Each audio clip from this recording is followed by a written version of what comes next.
What's going on, YouTube? Welcome back to Star Citizen Invictus 2953. Today is event part 2.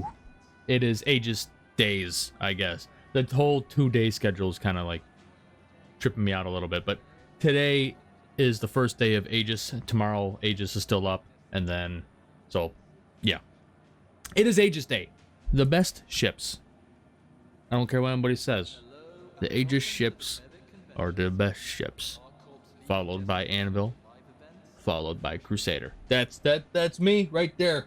That is me, for human manufacturers at least. So that's just my take. But let's go check out our Aegis ships. I'm really excited to see what's on the holo tables specifically, because that's new stuff. That's stuff I haven't had hands on. So, but I guarantee you, when we come up here, we're gonna have like the Deemer and the Retaliator and like the bigger Aegis ships. Let's take a look. The framey ass show floor. Aegis Dynamics. My entire hangar is Aegis, except for one ship. Technically 2. Actually, no, 3. Never mind. Well, one of them will turn into another Aegis ship, so. I forgot about the hammerhead. Oh, no, I don't need a hammerhead. I don't need it. All right, let's check our stuff here. So we have the Retaliator, the Deemer, and the Hammerhead up in the center. Then we have all the Avengers with the Eclipse on the right-hand side. And then we have all the Vanguards and the Saber, Gladius, and stuff like that. Oh, they're only showing off the Valiant. There's not a standard Gladius here. That is interesting. But then we have the holo tables. We have the Vulcan and the Nautilus. So, the Redeemer. We'll start with the Redeemer. I prefer the Redeemer over the Hammerhead. I think the Redeemer is the best, the single best multi-crew combat ship in the game. 100%. It's so much fun to fly and shoot the guns and be a turret on here, or turret gunner on here. It is just because it's got 2 dual size 5 manned turrets that have big Gatling guns that go Burt, or you can change them to whatever you want. I actually have Galdarines on mine right now, but the big Burts on the turrets are so much fun. This thing's got so much freaking firepower just going everywhere for a small package. It is absolutely absurd. It tears apart hammerheads if you got good gunners. Like, absolutely. Honestly, these things are scarier because of a smaller profile, and with so much DPS, they are so much scarier than a hammerhead in my personal opinion. But since I'm comparing it to a hammerhead, it's also considered a gunship, by the way. But since we're comparing it to the hammerhead, this is over here the Aegis Hammerhead. It's also a force to be reckoned with. The only reason why I don't think it is the best combat or multi-crew combat ship is because I don't like flying it. Sorry, my phone's going off. That's why I call the Redeemer the best multi-crew combat ship, because I enjoy flying in it, and I enjoy gunning in it. I enjoy literally every single second I am in the Redeemer. I don't like flying the Hammerhead because I have 6 people I got to keep not bored, essentially. Either the way I fly it is like either this side has eyes on target, or this side has eyes on target, or nobody has eyes on target. It's something I can't comprehend to try to get everybody engaged with everything. So that's why it's not my favorite, but it can hold a buttload of missiles from various different sizes, like an absolutely absurd amount of missiles. If you just want a straight missile boat, no, I don't recommend buying it with real money. But if you want a straight missile boat and you got some fuck around alpha UEC that you have no idea what you want to do with, pick up a Hammerhead, put a bunch of different missiles on it, and just let it loose. So you run out of missiles, become the missile. I am not even kidding. It is so much fun doing that. And then here we have the Retaliator. I think this is the bomber variant. Yeah, it would have to be the bomber variant. The standard Retaliator actually is in technically concept. But the Retaliator bomber is pretty much an Aegis Eclipse on steroids, just without the stealth aspect of it. It holds double the amount of torpedoes, and it's almost like a mini hammerhead in that right too, because it holds 6 size 9 torpedoes. It's got, I believe, 4 dual size 3 turrets, which is not bad. And then obviously you got the pilot, and the pilot's who controls the torpedoes. He's got no pilot controlled weapons. But this thing is a lot of fun. And actually the interior of it kind of reminds me of a submarine. If you want to, here, we can walk around it a little bit. But yeah, it reminds me a little bit of a submarine while we're in here. It's very confined and contained and stuff like that. Walking around, it just feels like you're walking in a sub, which I think that's where this ship took inspiration from. So it's a really cool ship. I don't think I'd ever personally own one with my own money. I buy it in game all the time, but it's just not something I want to spend money on, mainly because I don't have pilot controlled weapons or guns aside from the torpedoes. But this thing is just a ton of fun, an absolute blast to mess around with. And it also has the highest, as far as I'm aware, it could have changed, it could be different now, I'm not 100% sure, but the last time I heard, it has the highest hull HP of any ship in the game right now. I believe the thing only has I think it has 4 size 1 shields. So if I could be wrong, please correct me if I'm wrong, but the shield health on the Retaliator is not a lot, but the hull HP is beefy. So that is that. Let's go check down the hull tables, because we got, I think, the Vulcan and the Nautilus down there.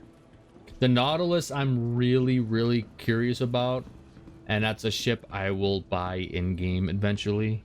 I'm getting to the point where my pledge hangar is going to be permanent, and I'm not going to be messing with it anymore. Just got to figure out where I want a couple CCUs to go, and that is about it. Like 2 CCUs, maybe 3. If not, I'll be just like doing, what's it called, just standalones instead of doing CCU chains. Because I might add 1 or 2, but it's pretty much close to being permanent. Is that the Nautilus, or is that the Vulcan? I think this is the Vulcan. Yes, this is the Vulcan. This is like a repair ship, from what I understand. I don't know exactly how it works, but it does interest me. I think it'd be kind of cool to pair with, well, like a repair ship. Pair this with a Starfarer, so you're able to refuel and repair like in mid-flight with this thing, and I think that'd be a lot of cool. Let's actually read what it says. So, Aegis Vulcan, medium repair, medium refuel, and refuel. Oh, never mind. Maybe not a Gemini. Refuel, repair, rearm. Oh, so this is basically a mobile landing pad. You know, you just have the ship repair, rearm, refuel you. That's cool. Ooh. So yeah, refuel, repair, rearm, become one person support crew with the Aegis Dynamics versatile Vulcan, supplying aid to pilots on the fly, whether pinned down under heavy fire and in need of ammunition, low on quantum fuel after an ill-planned jump, or stranded in unknown space with a busted thruster. A pilot in distress can always count on a Vulcan and its cadre of drones, I don't know how to pronounce that word, to lend speedy, efficient assistance. That's cool. I didn't realize the Vulcan was, I thought it was just a repair ship. I didn't realize it was like all of it. You know, repair a ship, rearm a ship, refuel a ship. That is cool. That is really freaking cool. That is definitely something I will play with in the future. And over here is the Nautilus. I've never actually taken a good look at the Nautilus. I don't remember looking at it during IAE. That is an interesting looking ship.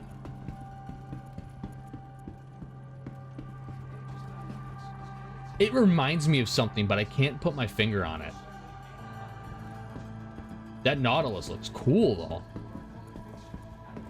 Yeah, the way it looks reminds me of a ship that I've seen before, but I just can't quite point my finger on it. But here we go. The Aegis Nautilus. It is a mine layer.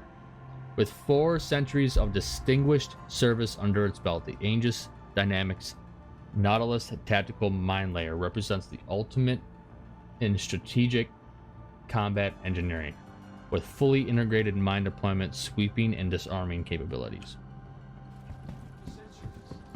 That's going to be cool. Can you imagine the Nautilus kind of just going through the asteroids of Yellow or some kind of asteroid field and just laying mines and just, you know, you be one of those unlucky mo's to freaking walk up on it and boom, just instantly just jump out of your seat. You're like, what the was that? You know? Oh man, that'd be...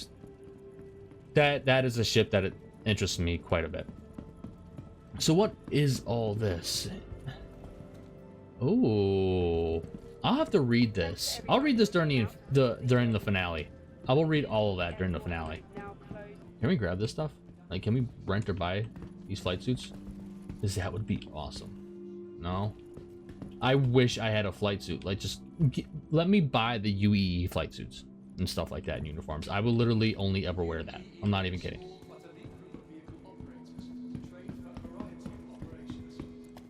All right, back to more ships. All right, we'll go all around with all the Avengers, and then we'll finish off with the Eclipse. So over here is the special, in my opinion, waste of money. But do you? It's your money. The Avenger Titan Renegade. It is just an Avenger Titan. Even the starting loadout is the same. It is literally just an Avenger Titan. Actually, no, the loadout is not the same. Oh my God, I am wrong. Oh my Lord. All right, but other than that, it is just an Avenger Titan with a specific paint scheme. This was like a thing before, like, being able to buy paints was a thing, I believe. So it's kind of like you pay a little bit more money just for yellow and blue, and if you want a paint scheme like that, just buy the Invictus skin for your standard Titan, in my personal opinion. And then that you can put on your Warlock or your Stalker too. Oh, dude. Ooh. Frame stutters. But yeah, just nothing more than a standard Avenger Titan, just with a paint scheme. It's nothing too crazy. I believe this is probably... Let me guess, this is a Titan. Oh, no, this is the Stalker. This is the Stalker. This is one of the... Avenger Stalker is basically the bounty hunting ship. In my opinion, if you wanted to run Avengers, you would pair this with, I don't know, like a Warlock. This thing, instead of the cargo bay, it has 6, like, prisoner transport cells, which are really nice. They can come in handy once that game loop becomes fleshed out. You can hold your live bounties in here and just transport them wherever, like the Klesher or whatever. So Stalker's really nice, but I would also pair it with, like, if you wanted to run this, you know, oh, we only fly Avengers, you know, Q Avengers theme, but if you only want to fly Avengers, like, take this. Or not, okay, no, let me rephrase. Not even that. If you want to do live bounty hunting, take a ship with some, like, distortions and some EMPs. Have this as, like, your, hey, ship, stay the hell away so we can put you guys in here kind of thing. Drake has something similar with their Cuddy Blue. But honestly, I would rather take this or a Hawk if I wanted that kind of live bounty stuff. And honestly, I probably actually take the Hawk over that. Mainly because I don't want to lose 6 bounties at once. Just say that. But yeah, it's a nice little ship. It's not much different than a Titan. It's just, it's got prisoner cells. My favorite Avenger, which I kind of want to pick up during Invictus. I kind of want to, because I like... Dude, these frame stutters. Oh my God. You see how bad that was? My favorite Avenger is the Warlock right here. Same. It's the same thing as the regular Avenger. Just, it has an EMP, and honestly, it has, in my opinion, the best EMP in the game. Mainly because it's a happy medium between uptime and discharge distance or whatever between the Hawk and the Sentinel. And I guess now because of the Antares, but the Antares, you have to worry about the co-pilot, so let's not talk about the Antares. So, like, between the Sentinel and the Hawk, it's a great happy medium between the two on the size of the EMP with the uptime and the distance it's supposed to discharge and hit people with it. And I love EMP gameplay, so this might be a pickup for me. I think it might be, to be completely honest with you. But we will see. We will see. I can live without it because it's not like an end all be all ship, but I still kind of want one, and I love the Avengers so much. So, and then here is just the standard Avenger Titan. Nothing too crazy. It's just, you know, what the Renegade over there was, just without the paint, and it's got a better starting loadout with repeaters on the sides. So, best starter ship in the game. I don't care what anybody says. The only thing I do not like about the Titan is it does kind of fly like poop in atmosphere, or the Avengers series in general. It does kind of fly like poop in atmosphere, and I can get around that, at least for the Titan. You cannot spawn it on a ground pad, and honestly, I like ships I can spawn as a ground pad, so I would actually recommend the Pisces over this, but this, from a sheer firepower and durability standpoint, this is the best starter ship in the game. And then here is my newest baby. I picked one of these up not too long ago during Xeno Threat. I actually upgraded my Vanguard to it, and I haven't looked back. This is the Aegis Eclipse. It's a stealth bomber. Carries 3 size 9 Big Daddy torpedoes. You know, like Darth likes to say, warheads for foreheads. And oh my god, I absolutely love it. It's got one of the best aesthetics in the game, in the cockpit, and it'll show you really fast. The animation to get in is one of the best. It's like a beak coming down. We'll let this come down. Let's see if the lights turn on. No, the lights aren't going to turn on, but it's got, yeah, it's constrictive, but it's aesthetically pleasing inside of this cockpit, and I absolutely love this damn thing. I have been flying this thing a lot, like a lot. It's just one of those ships for me that I will never get rid of because of this. I've wanted one since IAE, and I passed it up, and I regret it ever since. And now that I have it, and I upgraded my Vanguard to the Aegis Eclipse, I have not looked back. I'm so much happy. I am so happy with that purchase. Like, look at how that opens. That is just great. All right, let's go walk all the way over to the end, and that'll be the Vanguards and the Sabres and the Gladius Valiant, which I am still surprised that the Valiant, or like, we have the Valiant but we don't have the standard Gladius. I mean, everybody knows what the standard Gladius is, but like, really, like, we have the Comet and the standard Saber for look like. So, oh, I like this room. I like this room a lot. So we will walk around and do the Vanguards first, and then we'll end off on my favorite fighter. So over here, this is the Aegis Vanguard Harbinger. We all know how much I like the Vanguard series. I actually personally don't own one right now, but we know how much I love the Vanguard series, and we all know why. I've just flown them so much, I just needed a break.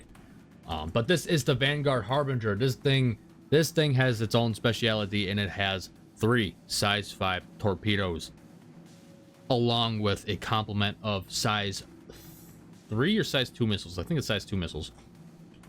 But it packs a Huala. Oh no, it's size 2 and size 3 missiles. This thing is a missile boat with a lot of FPS, or gun damage too, for pilot DPS. It is an absolute powerhouse of a heavy fighter. This is the Vanguard series as a whole is the best series of heavy fighters in the game. The best heavy fighter in the game. Honestly, out of personal preference, you can argue the Harbinger's the best heavy fighter, or the Sentinel's the best heavy fighter. I don't know, because honestly, they all feel relatively the same to me, aside from, you could definitely tell the weight between a few of them. So honestly, if you want to talk about the Sentinel, or you want the Sentinel, go for it. You want the Harbinger, go for it. You want the Warden, go for it. You want the Hoplite, go for it. Like, literally, it doesn't really matter, in my opinion. So, but yeah, the Harbinger's got the size 5 torpedoes along. Oh, am I crashing? I just crashed. Oh no, I didn't. Oh, look at that. But yeah, As it's just packs a wallop, and it's definitely one of the best ships you could have in your hangar. 100%. Especially for a solo player. Dude, what is up with these hiccups?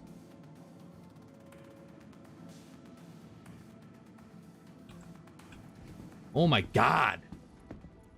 I honestly think the server might be dying. Right here is the Vanguard hoplite. This is a drop ship. It's basically a Warden with jump seats. That's all I really have to say about it. It still can pack a wallop. It just doesn't have anything special to it. It's still slower in a straight line than the Warden, but it's basically what it is. It's a Warden with jump seats without the bed, with no beds to log out in. That's all it is. Honestly, if you want a drop ship, you can get something better like the Valkyrie or something like that. But like I said, as a solo player and you don't really care about a bed, it doesn't really matter. To be honest with you, you can get any one of these, and I would not judge you at all. Over here is my second favorite. Nah, actually, no. I actually think it's a tie between the Harbinger and the Sentinel for me. But this is the Vanguard Sentinel. It's got some weird blue and yellow paint scheme on it, which I just don't like. I really don't like it. But honestly, in my opinion, it's got the most ready-to-go starting loadout out of all four of them. It's got an attrition 4 that's gimbaled, which I never used a gimbal on there, but it's got an attrition 4 with distortion repeaters on it. It's honestly the most ready to go. All you have to do is like go to PO, go to GVSRs, boom, you got a full laser repeater loadout on your Vanny. It's so easy. But this thing has an EMP temporarily. I don't know when they're getting rid of the EMP, but at some point they will lose the EMP. But as of right now, it's got, I don't want to say the best EMP in the game, because it doesn't, because the Warlock, in my opinion, has the best EMP in the game. But it's got a pretty fat EMP. It's got a long recharge rate, but it's got a good radius, the dispersal radius on it, and it does a good amount of EMP damage. But this thing's got an EMP. It's also the lightest and most maneuverable out of the four, because it's got the lighter armor. Put those in air quotes. It's got the lightest armor in it, so it feels the lightest. But I actually still prefer the Warden out of any of them because of one reason. Actually, two reasons. One reason, it is the fastest Vanguard in a straight line. This is straight up for all-out dog or heavy fighter dogfights. It is made to get into a brawl and stay there and win. That's exactly what it's made to do.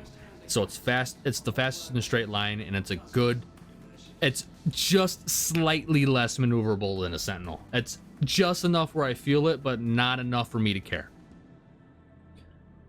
So yeah, so that's what that is. And the second reason why this is actually my favorite, it comes in black.